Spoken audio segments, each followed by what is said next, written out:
A friend apologized to me today. I'm Kia McLean, the poet, the healing pen coach. I work primarily with women to use the pen as a tool and a resource to heal by journaling. And earlier today, I got a phone call from a friend and she apologized. She apologized for several reasons. The first thing she said was, I apologize for taking advantage of your kindness, of your generosity, of your loyalty, and your listening ear.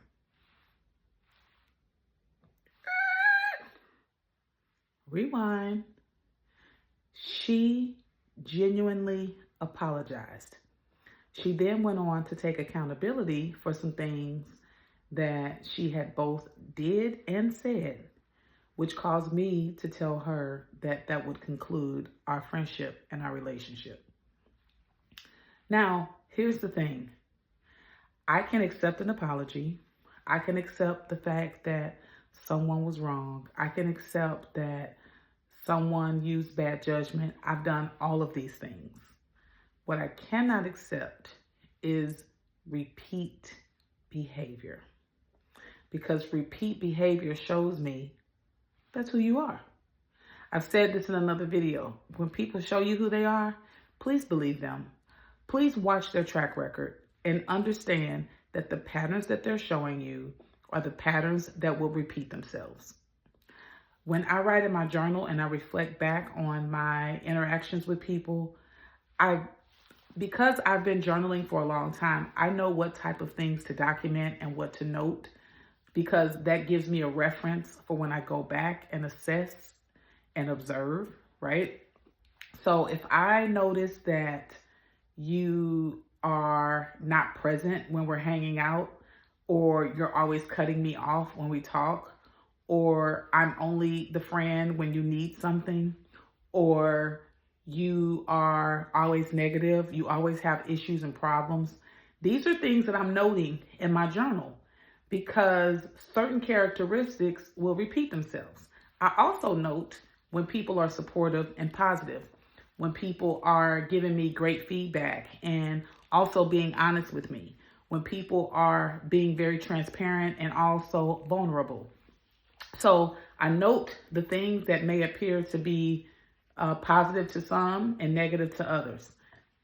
When it's all said and done, I do that for a reason, because I believe that people do not assess where they are as often as they should.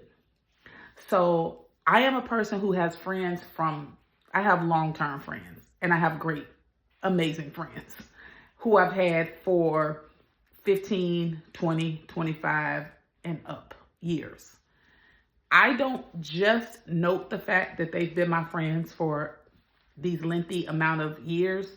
I also note the fact that when I grow, they grow. We might not grow at the same pace, and we may not grow the same way, but we're growing nonetheless. When someone can reflect on their behavior and their actions and come back and apologize, they're allowing themselves to be vulnerable, right?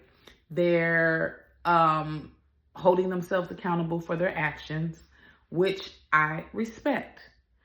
But the thing that sometimes people have to understand and recognize is it doesn't always have the opportunity to get back to that space, depending on what has occurred.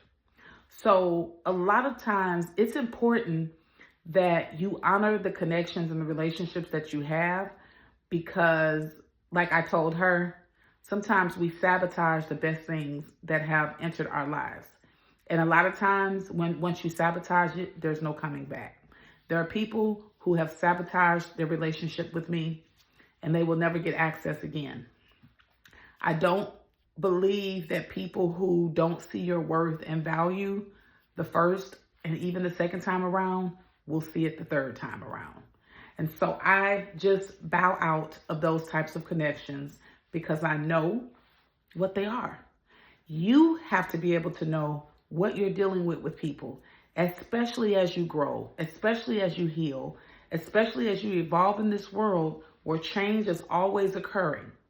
Do not continue to be involved in stagnant energy with negative drama, complaining, consistent types of behaviors, because it will drain you. You have to get to a space where, like I told this friend, you're caring about everybody else, but you're not loving yourself. That means you're not equipped enough to love me as a friend, which is why you behaved that way and treated me that way, like I was throwaway. And when I told you, this is it, it's our goodbye, in love and in light. And I want to encourage people to not lose sight of the people who are and have been there for you, who have been true friends or relatives to you, because a lot of times people miss out on these connections because they're absorbed in their own lives and doing things their own way. And by the time they catch it, the people have gone. So document, journal, notate these things so that you are better equipped to make better decisions that says, I love me more than I love you. If you're interested in connecting with me for the next journaling workshop, feel free to click the link in the bio. Feel free to reach out to me for one-on-one coaching, and also to purchase my 12-week healing journal with poetry prompts. Until next time, peace.